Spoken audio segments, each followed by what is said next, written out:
et descendirent d'abord dans Yesod puis s'élevèrent jusqu'à Keter pour faire grandir Zahir-Anpin. En vérité, dans le mal il y eut élévation et chute, mais dans Noukba la lumière de ces Assadim ne connut que l'élévation par le secret de la lumière réfléchie de bas en haut appelée lumière de Noukba. Ceci constitue le secret du verset, monte, puis chantez pour lui. Et nous avons déjà expliqué que Malkout ne prit de cet Ézède se trouvant dans Tiferet que la moitié d'un tiers. Car le troisième tiers le plus inférieur se divisa et une moitié s'éleva vers la Keter de Zahir-Anpin alors que l'autre moitié éclaira à l'arrière et fut donnée à la Keter de Rachel. Or nous avons expliqué le secret des deux rois qui utilisent une seule et même couronne, c'est-à-dire que ce tiers se divisa pour les deux Keter de Zahir-Anpin et Noukba. Et tout comme l'intériorité de la Keter de Rachel fut bâtie à partir de l'Ézède se trouvant dans Tiferet, elle-même étant une intériorité c'est-à-dire la Da'at se propageant en elle, de même le corps. Le vêtement et le réceptacle de la Keter de Rachel apparurent à partir du réceptacle du corps de la Tiferet de Zahir-Anpin. Il se trouve que Malkout prit l'extériorité et l'intériorité de la Tiferet de Zahir-Anpin pour les besoins de l'intériorité et de l'extériorité de sa propre Keter. En vérité, intériorité correspondant à la lumière qu'elle prit était d'un demi-tiers de Tiferet. Cependant, en ce qui concerne l'extériorité elle prit la totalité des deux tiers révélés car la longueur de sa propre Keter était égale à celle des deux tiers de la Tiferet de Zahir-Anpin. C'est pourquoi elle dut prendre la totalité de l'extériorité de ces deux tiers. Mais en ce qui concerne la lumière se trouvant dans leur intériorité, elle n'en prit qu'un demi-tiers comme cela a été indiqué. Malgré cela, il est certain qu'elle ne prit pas la totalité des deux tiers car Zahir-Anpin avait besoin qu'il lui en restât pour lui-même. En réalité, Zahir-Anpin prit un demi-tiers pour l'aspect du corps extérieur de sa propre Tiferet, et il donna le tiers et demi restant au corps de la Keter de Noukba. Le sens en est que puisque depuis le début Zahir-Anpin possédait trois tiers et qu'il y avait là également de nombreuses lumières car à cet endroit la Yesod d'Ima était ouverte, un demi-tiers fut suffisant pour compléter sa Tiferet, et le tiers et demi restant, il les donna à Malkout pour lui servir de Keter par l'aspect du corps. Sache que ces lumières qui se propagèrent de Zahir-Anpin vers Noukba ne sortirent pas vraiment toutes vers Noukba en éclairant et en traversant les parois de Zahir-Anpin, car sinon tous les cerveaux lui auraient été donnés en un instant. En fait, ceci est comparable à ce qui se produisit pour les cerveaux de Zahir-Anpin, car tout comme les parties des Netza, Od et Yesod d'Ima pénétrèrent en lui une à une au cours de chaque année, il en fut de même pour Noukba. Et pour qu'il en soit ainsi il se trouve que ces attributs qui sortirent vers Noukba ne le firent pas n'importe où, mais ils s'élevèrent tous jusqu'au torse car c'est là que se trouvait l'orifice qu'avait pratiqué la lampe de l'obscurité dans le torse de Zahir-Anpin permettant ainsi de passer vers l'arrière. C'est par là que toutes les lumières sortirent et devinrent une image pour Noukba, tout comme il y eut une image pour le mal. À partir de là, chaque aspect pénétra petit à petit au cours de chaque année jusqu'à atteindre les 12 années de Katnout. Il se trouve que ces lumières s'élevèrent d'abord depuis Yesod vers le torse, et ensuite elles sortirent à l'arrière et descendirent à nouveau vers Noukba, de Keter jusqu'à l'extrémité du torse. Et après s'être élevée, elle s'inclina à nouveau et descendit. Ceci constitue le secret de l'examination dont il est question dans le traité Baba Kama à propos du feu oblique qui cause un dommage. C'est ce que nous avons expliqué à propos du secret de la réalité appelé feu oblique. Or tu sais déjà que la totalité de Malkout provient des Geburot qui sont le feu, c'est pourquoi elle est appelée feu oblique. Sache à propos des deux sortes de lumière que prit Noukba. L'une correspondait aux Assadim c'est-à-dire aux deux Assadim se trouvant dans Netza et Od ainsi que le demi-tiers de la Ézède se trouvant dans Tiferet.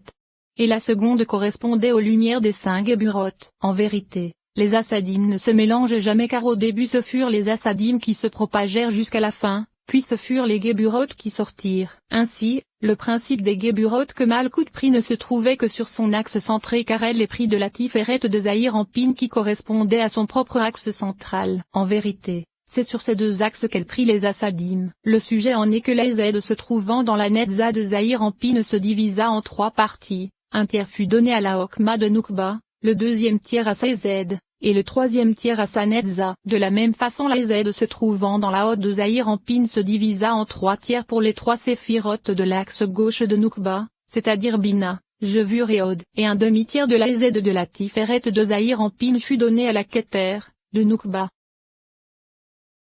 Commentaire. Et si tu dis, pourquoi les cerveaux de Noukba n'apparurent-ils pas à partir des Ézèdes, Gebura et Tiferet de Zahir-Anpin mais uniquement à partir de ces Netza, Od et Yesod? La réponse à cela c'est que Netza, Od et Yesod étaient révélés comme nous le savons, alors qu'Ézède, Gebura et Tiferet étaient des lumières cachées qui n'avaient pas la force de produire des cerveaux.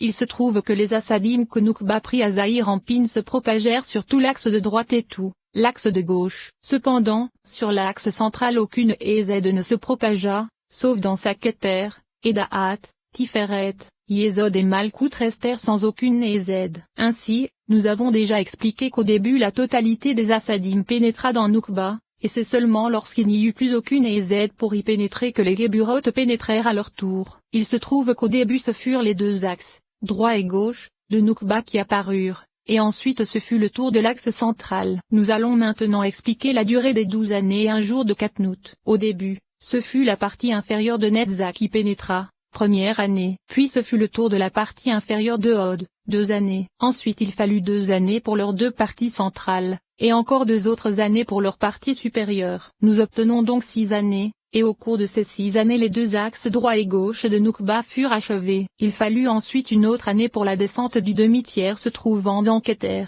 soit un total de 7 années pour la pénétration de la totalité des Assadim. Et nous expliquerons plus tard, avec l'aide de Dieu, si Keter pénétra en premier ou en dernier. Lorsque la totalité des Assadim eut achevé de pénétrer en 7 années, les Géburotes commencèrent alors à pénétrer. Car lorsque les 5 Assadim se trouvant dans Zahir-en-Pin sortirent et se propagèrent en lui, les 5 Géburotes sortirent ensuite mais elles n'avaient aucun endroit où se propager, c'est pourquoi elles descendirent vers la Yesod de Zahir-en-Pin et attendirent à cet endroit jusqu'à cet instant. C'est seulement là qu'elles sortirent de Yesod vers la Da'at se trouvant dans Noukba car tu sais déjà que c'est à partir de la Yesod de Zahir-en-Pin, à l'arrière, qu'apparut la Da'at de Noukba. Et les 5 Géburotes sortirent alors en une seule fois vers la Da'at de Noukba, ce qui donne un total de 8 années. Ensuite, les Géburotes descendirent bien que leur racine restât dans Da'at, car tout comme les Assadim descendirent dans Zahir-en-Pin, les Géburotes descendirent également depuis la Da'at de Noukba via l'axe central jusqu'à la Tiferet se trouvant en elle, et l'aspect de Tiferet fut réparé. Ceci donne donc un total de 9 années. Ensuite, elles descendirent jusqu'à Yesod via l'axe central.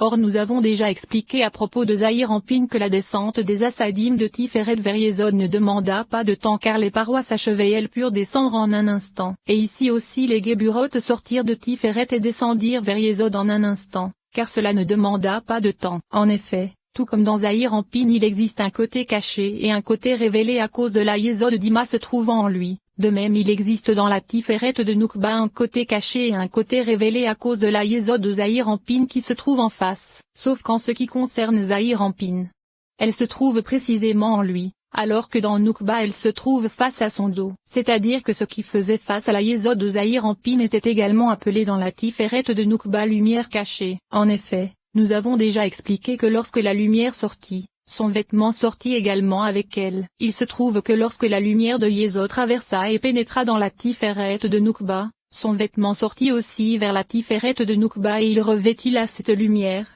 jusqu'à la limite de la Yesod de Zahir-en-Pin. Et lorsque la Yesod de Zahir-en-Pin se révéla, face à elle dans Noukba la lumière se retrouva révélée. Or il se trouve qu'à l'emplacement d'une lumière révélée il n'y a pas besoin de temps pour descendre, et il ne s'était donc encore écoulé que 9 années. Ensuite, tout comme les Assadim de Zahir-en-Pin s'élevèrent de sa Yesod jusqu'à la Keter se trouvant en lui pour le faire grandir, de même les Géburotes s'élevèrent dans Noukba jusqu'à sa Keter. Et lorsqu'elles s'élevèrent elles passèrent par 3 étapes, la première de Yesod vers Tiferet, la seconde de Tiferet vers Da'at, et la troisième de Da'at vers Keter. Ceci correspond donc à 3 années, et avec les 9 précédentes nous en obtenons 12. Nous allons maintenant expliquer à quel moment le demi-tiers de la lumière se trouvant dans la Keter de Noukba pénétra en elle. Sache que ce demi-tiers de lumière se divisa en 4 parties, et lorsque les 2 parties inférieures de Netza et Hod pénétrèrent, l'un des quarts pénétra avec elle. Lorsque les 2 parties centrales pénétrèrent ce fut le second quart. Et lorsque les 2 parties supérieures pénétrèrent ce fut le tour du 3e quart. Ainsi, lorsqu'elle atteint l'âge de 12 ans, sa Keter n'était pas complète mais possédait seulement 3 parties, la 4e n'étant pas encore achevée. Ceci est semblable à ce que je t'ai déjà fait savoir, c'est-à-dire que Keter ne peut être achevé et réparé tant que la totalité de Noukba n'a pas été achevée. C'est pourquoi il restait ce quart à faire pénétrer. Et il pénétra en dernier. La raison pour laquelle ce furent les 3 quarts qui commencèrent à pénétrer c'est que les Géburotes ne sortirent pas tant que toute la descente des Assadim ne fut achevée. C'est pourquoi elles durent d'abord descendre. Cependant, puisque Keter ne fut pas achevé jusqu'à la fin, il restait ce dernier quart à faire pénétrer en dernier. Mais nous allons mieux expliquer cela, car puisque ce quart restait en haut, Comment les Géburotes purent-elles se propager avant? Le sujet en est que s'il était resté dans Zahir-en-Pine, il y aurait alors contradiction. Cependant, cela signifie qu'il se trouvait dans la tête de Noukba mais qu'il n'avait pas terminé de pénétrer, car il se trouvait dans le secret de la lumière environnante de Datet. C'est pourquoi il n'y a pas là de contradiction puisque les Géburotes pouvaient alors se propager en elle. Ainsi, à partir de ce qui a été indiqué tu comprendras également que puisqu'il ne restait plus qu'un quart à pénétrer, et puisqu'il se trouvait déjà là et qu'il ne lui restait plus qu'à descendre légèrement, c'est pourquoi peu de temps lui fut nécessaire pour descendre. En vérité, ceci constitue le secret du jour qui fut ajouté aux 12 années. En effet, Noukba avait déjà 12 ans, et après ce premier jour de la 13e année l'aspect de la Keter se trouvant en elle fut alors achevé. Noukba fut donc grande après 12 ans et un jour. En réalité, il ne fut même pas nécessaire d'avoir un jour complet. Cependant, il faut tenir compte d'un autre sujet qui correspond à la descente et au choc des Géburotes se trouvant dans la Yésod de Noukba avec ce quart de Keter, car ces deux explications sont toutes les deux le secret de ce jour. Ainsi, nous avons expliqué les 12 ans et un jour de Noukba lorsqu'elle était petite, et ensuite elle fut appelée jeune fille comme cela sera expliqué avec l'aide de Dieu. Nous allons maintenant expliquer ce que nous avons dit, c'est-à-dire que les Géburotes s'élevèrent en 3 étapes de Yésod jusqu'à Keter, c'est-à-dire Keter, Daat et Tiferet. Le sens en est que nous avons expliqué dans l'enseignement sur la paracha Ba'al-Teka que l'élévation des Géburotes dans Noukba ne ressemble pas à celle des Assadim dans le mal. En effet, dans le mal les Assadintes se propagèrent sur l'ensemble des 3 axes et s'élevèrent jusqu'au Keter, Okma et Bina se trouvant en lui. En vérité, dans Noukba les Géburotes ne s'élevèrent que par son axe central qui est le secret de l'expression vers l'avant de la menorah, car il a été expliqué qu'il s'agit de l'axe central. Le sens de la chose c'est que nous savons que la Yésod du mal n'est pas comme celle de Noukba car elle est plus longue. C'est pourquoi la Yésod d'Ima qui est une femelle s'achève au niveau du torse de Zahir-en-Pine. Il se trouve que Zahir-en-Pine possédait donc 2 Assadim et 2 tiers révélés. C'est pourquoi lorsqu'elles s'élevèrent depuis Yésod après leur choc, elles avaient la force et la puissance de s'élever jusqu'à la Keter se trouvant en lui. Cependant, dans Noukba la totalité de sa Tiferet était cachée par la Yésod se trouvant dans Zahir-en-Pine puisqu'elle était plus longue et atteignait le niveau de la totalité de la Tiferet de Noukba. Il n'y avait donc là aucune révélation à part les 2 Géburotes de Nezayod. C'est ce que nous avons expliqué plus haut, c'est-à-dire que la descente des Géburotes dans la Yésod de Noukba ne prit même pas une journée, alors que les Géburotes descendirent en 9 années de Daat jusqu'à l'extrémité de Tiferet puisque tout était caché. Ensuite, lorsqu'elles sortirent de l'extrémité de Tiferet pour pénétrer dans la Yésod qui était révélée, il ne fallut qu'un instant. Mais dans Zahir-en-Pine il n'en fut pas ainsi car il y avait une chute de 2 tiers révélée de l'extrémité de la Yésod d'Ima jusqu'à l'extrémité de la Yésod de Zahir-en-Pine. C'est pourquoi il fallut un jour entier,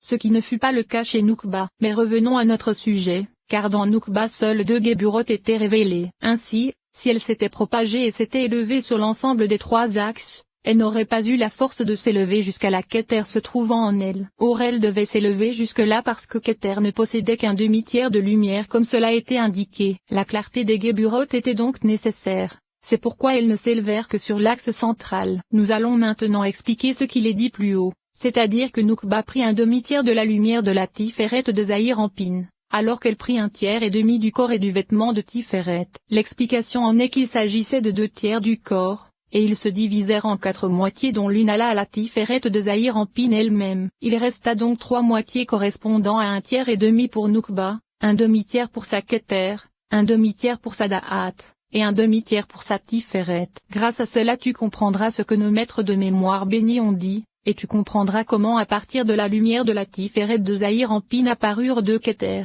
l'une pour Zahir-en-Pine et l'autre pour Noukba. C'est le secret des 2 rois utilisant une seule et même couronne. Et le corps de la Tiferet de Zahir-en-Pine donna le corps de la Tiferet de Zahir-en-Pine ainsi que le corps de la Tiferet de Noukba. Ainsi, à partir de la lumière on obtint 2 Keter, et à partir du corps de Tiferet, la sienne à lui et la sienne à elle. Et tout ceci avait pour objectif qu'ils fussent égaux, en particulier sur l'axe central qui est le principe du corps, et qu'il y eut 2 rois égaux dans toute leur réalité. Ainsi, la Tiferet à lui se propagea jusqu'à sa Tiferet à elle. Tu comprendras également ce que nos maîtres de mémoire bénis ont dit, le corps et l'alliance ne sont considérés que comme une seule unité. Le sujet en est, comme cela sera expliqué dans l'enseignement sur la permutation à Tebao, que jusqu'alors Malkout était le secret d'un seul attribut. Et lorsque l'émanateur suprême voulut en faire un par-souffle il fallut diviser cet attribut en 10 parties et points. Ensuite, c'est grâce au cerveau qui pénétrèrent en elle que les points grandirent, chacun de ces points devenant un attribut complet. jusqu'à ce qu'elle contienne 10 attributs complets correspondant à l'aspect du Parsouf complet. Il se trouve que lorsque cette Noukba fut édifiée,